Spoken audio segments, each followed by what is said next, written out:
राज्य शासनाकडे पाठवले. मुंबईमध्ये त्याची कारवाई सुरू झाली. मालमत्ताकरण मागणी माफ करावा आणि त्यामुळे आपण राज्य शासन माझ्या सूचनेनुसार 500 पेक्षा करणाऱ्या लोकांना मुंबईमध्ये जसं तो माफ केली त्या धर्तीवर सभागृहात तो प्रस्ताव आला.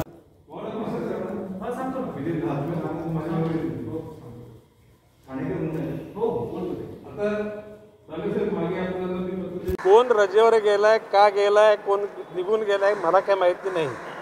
पण सोनवणेला मी सांगितलं, फोन केला, त्यांनी सांगितलं की त्यांना स्वतःच्या विषयी संशय आलाय की मी पण विक्टीम झालेलो आहे कोविड-19चा. त्याच्यानंतर गेले जवळ 10-12 दिवस माझा त्यांचा संपर्क नाही.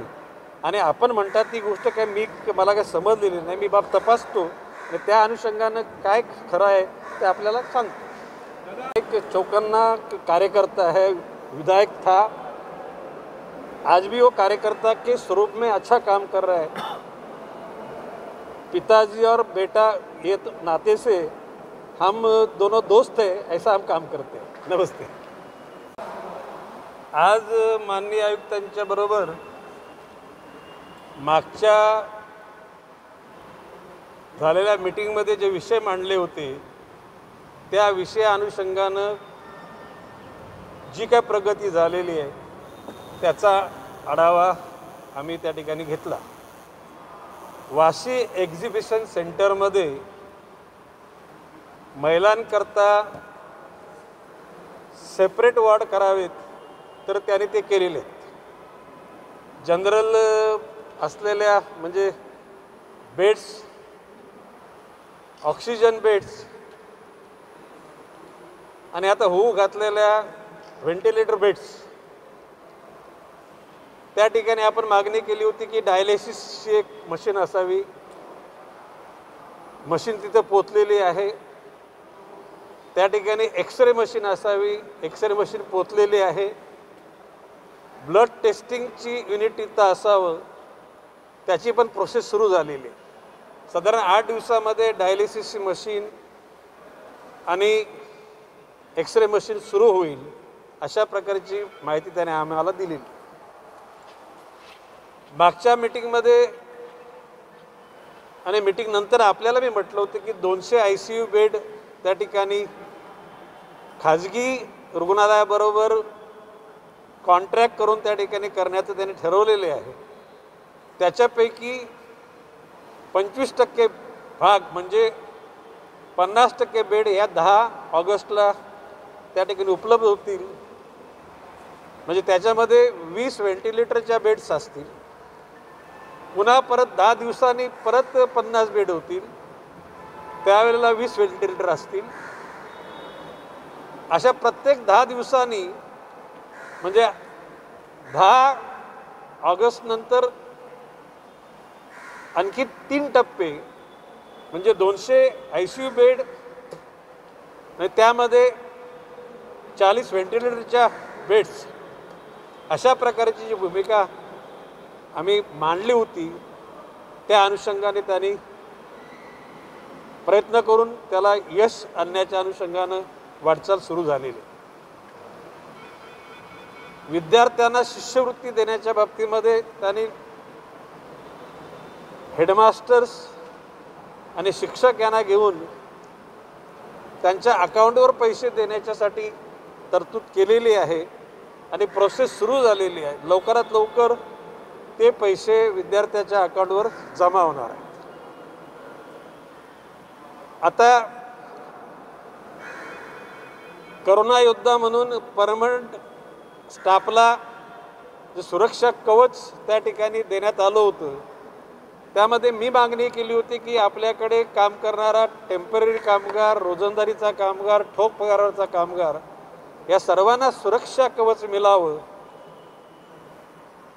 त्यांनी सांगितले की राज्य शासनाची जर का त्यामध्ये जर भूमिका या घटकांसाठी नसेल तर महानगरपालिका स्तरावर या घटकांकरता आपण योजना तयार करू. त्या लोकांना त्यापुढे वंचित ठेवलं जाणार नाही. एकूणच ऑगस्ट सप्टेंबरमध्ये शक्यता करोनाबाधितांची वाढीव होण्याची शक्यता लक्षात घेऊन MIDC स्तरावर आणि महापालिकाच्या अन्य स्तरावर दुसऱ्या इमारतींचं शोध घेऊन त्या ठिकाणी क्वारंटाईन सेंटर उभारण्याचं निश्चितपणे ठरलेलं आहे आणि सकारात्मकरित्या माननीय आयुक्तांच्या माध्यमातून त्या ठिकाणी पावलं टाकली जात आहेत आणि मी खात्री करून घेतलेली आहे की भविष्यकाळामध्ये जर का प्रादुर्भाव वाढला तर त्या ठिकाणी क्वारंटाईन सेंटर करता जागा कमी पडणार नाही.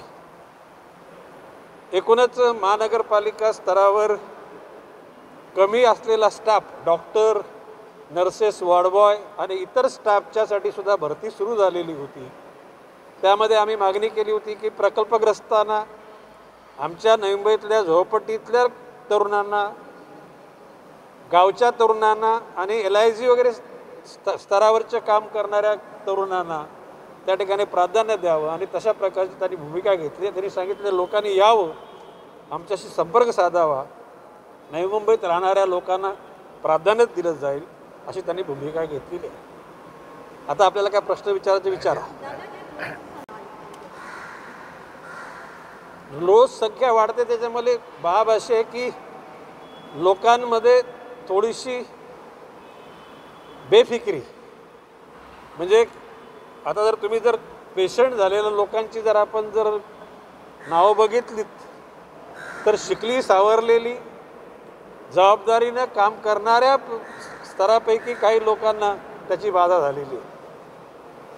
आणि म्हणून प्रश्न असा की पूर्वी आपल्याला सांगायचं की बा स्पर्श झाला, संसर्गजन्य रोग आहे, तोंडातून, नाकातून, काही निष्पन्न डोळ्यातून सुद्धा त्या ठिकाणी या संसर्गाचा प्रभाव होऊ शकतो. काही वेळेला म्हणतं की हवेमधून सुद्धा तो येऊ शकतो. आता काही लोकांना विचारलं आपण, मग तुला कुठे तू त्या कॉन्टॅक्टमध्ये, त्यालाच माहीत पडत नाही मी कुठे गेलो होतो. म्हणजे तो कुठून बाधित झाला त्याचा शोध त्याला स्वतःला लागत नाही. म्हणून अशा परिस्थितीमध्ये आम्ही त्यांना सांगितलं की लोकांना आपण शिकवलं, हात धुवा, अंतर ठेवा, मास्क त्या ठिकाणी परिधान करा, शक्यतो घराबाहेर जाऊ नका, गर्दी टाळा. परंतु आता पोट जे आहे माणसाचं ते माणसाला कधीकधी जीवाच्या पलीकडे जाऊन त्या ठिकाणी आपली कर्तव्य भावना करायला लावते. आणि म्हणून त्या ठिकाणी लोकांना कमीत कमी पैशामध्ये, कमीत कमी गोष्टींमध्ये जीवन कसं जगावं हे पण आपण सगळ्यांनी सांगितलेलं आहे. आता प्रयत्न सर्वांचे चालू आहेत. आता तुम्हीसुद्धा घटक ह्याच प्रयत्नामध्ये आहात की हा जो रोग वाढत चाललेला तो कसा कमी व्हावा याकरता जागृती तुम्ही करत आहात, आम्ही करत आहोत, प्रशासन करत आहे. बघूया त्याच्यातून कसा मार्ग निघतोय. पीछे डिमांड की थी और दूसरी जो अहम समस्या थी कि मेडिकल जो फैसिलिटी लोगों को फ्री मिले, आपने रेमडेसिविर औषधियों की मांग की थी. कर्नाटका में बिजली पूरी तरह से सरकार ने फ्री कर दिया है. वेस्ट बंगाल में सबको, हर व्यक्ति को, चाहे किसी भी हॉस्पिटल में, चाहे वो प्राइवेट या सरकारी, फ्री इलाज हो रहा है. क्या आप जिस तरह से आपने डिमांड की उसी तरह की डिमांड की थी कि सबको फ्री में एक तो बिजली का बिल माफ किया जाए या फिर उनको रियायत दी जाए और दूसरा फ्री मेडिकल फैसिलिटी मिले? क्या आप महानगरपालिका आयुक्त के अलावा सरकार से भी इस तरह की डिमांड आप कर रहे हैं ताकि गंभीरता से इसमें निर्णय लिया जाए? नहीं, देखिए बात ऐसी है कि लास्ट मीटिंग में ही हमने मांग की थी, यदि महानगर पालिका की आरोग्य सेवा लोगों को समाने में यदि कामयाब नहीं हो रही है तो प्राइवेट हॉस्पिटल में जो लोग एडमिट होंगे उनके जो इंजेक्शन की कॉस्ट है ये महापालिका ने देनी चाहिए. उन्होंने एक बात कबूल की है, अपने शहर का नागरिक भले प्राइवेट में रहेगा उसका इंजेक्शन का खर्चा महानगर पालिका उठाएगा. रहा सवाल यहाँ पे जो बिजली का, मैंने महानगर पालिका के वितरण विभाग में हम गए थे और हमने बोला था कि भाई आप लोगों ने जो बिल दिए वो लोगों को एक तरह का शॉक देने वाले बिल आपने दिए हैं. तो लोगों को हमने किया भाई जो आपका पुराना जो बिल है वो स्टाइल से बिल MSCB को देते रहो, बिल न दो ऐसा मैंने बोला नहीं, लेकिन जो बड़े हुए बिल इसको आप मत कबूल करो. इसके बारे में विधानसभा में भी चर्चा हो जाएगी, उस पर राज्य शासन को हम निर्णय लेने को लगाएंगे कि जो बेफुजल लोगों पर ज़्यादा बिल आए हैं, जो उसका स्लैब होता है कि 100 यूनिट 300 यूनिट एक ही साथ यदि आप लोग गिनती करोगे तो उसका बिल बढ़ने वाला है। जो लोग बोलते हैं कि नहीं तुम लोग घर में वर्क फ्रॉम होम करे इसलिए बिल बढ़ रहा है। अरे कई लोग दुकानें तो बंद है लेकिन उनका बिल तो दुगुना बढ़ गया।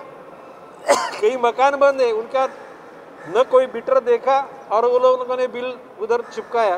तो ये स्थिति में मैंने ये बोला है कि भाई किसी इंसान का भी आप लोगों ने डिस्कनेक्ट किया तो हम लोग रास्ते पे आएंगे। आज तक किसी ने भी मेरे पास शिकायत नहीं किया हमारा बिल काटा करके, कनेक्शन काटा करके। हम लोग खुश हैं। इस बारे में पक्की चर्चा हो जाएगी। यदि और राज्यों में मुफ्त दिया होगा तो इधर भी देने के लिए हम लोग सरकार पर हम लोग दबाव डालेंगे। देखेंगे विधानसभा में।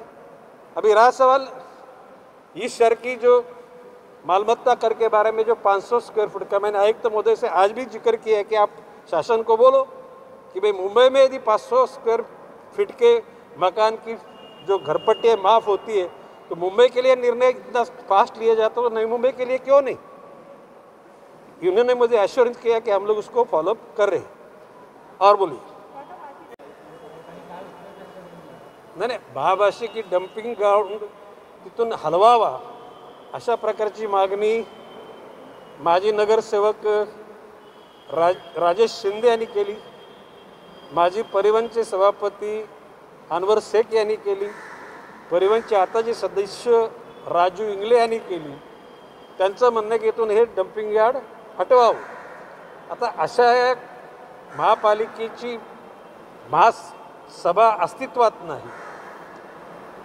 करोनाचा प्रादुर्भाव ह्या वेळेला काय अशा प्रकारची काय डम्पिंग यार्ड हलवणं प्रॅक्टिकली शक्य होणार नाही। परंतु त्याला पर्याय काय काढावा याकरता निश्चितपणे आयुक्तांना मी सांगितलं की हे वातावरण बदलल्यानंतर याच्यातून सायंटिफिक पद्धतीनं इथल्या लोकांची ती कचरपट्टी याला घन कचरा जी व्यवस्थापनाचा जो सेंटर आहे ते हलवला तर दुसरीकडे नेणार त्यांना पण त्रास होणारच आहे। आणि म्हणून तो त्रास होऊ नये करता आपण विचारपूर्वक आंतरराष्ट्रीय स्तरावर देश स्तरावर कशा प्रकारच्या गोष्टी राबवल्या गेल्या त्याचा अभ्यास करून त्याच्यानंतर मार्ग काढू। मुंबई में 5 अगस्त से ऑड इवन सिस्टम पूरी तरह से खत्म हो रहा है। दुकानें रेगुलर टाइम पे चालू रहेंगी।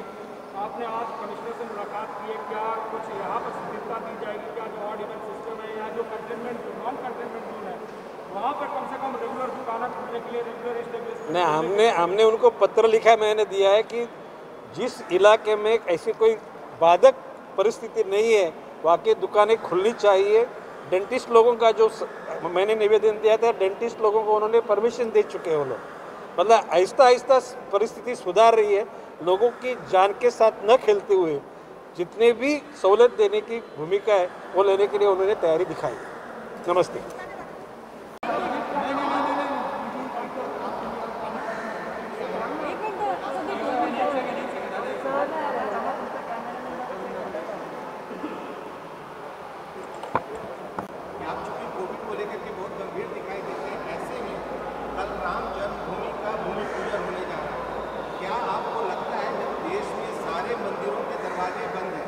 सारे धार्मिक आयोजन और पॉलिटिकल आयोजन पे रोक लगी है, ऐसे में राम मंदिर के भूमि पूजन से क्या आपको लगता है कि बीजेपी की छवि पर प्रभाव पड़ सकता है? नहीं, देखिए आज के तारीख में मैं इधर आता हूँ न कि कोविड और नई मुंबई महानगर पालिका के रहने वाले लोगों की सुविधा कैसी निर्माण हो जाए, स्वास्थ्य कैसा निर्माण हो जाए। आपने जो सवाल पूछा आप मुझे अकेले में मिले, आपको उस पर बारे में स्पेशल इंटरव्यू दे दूँगा।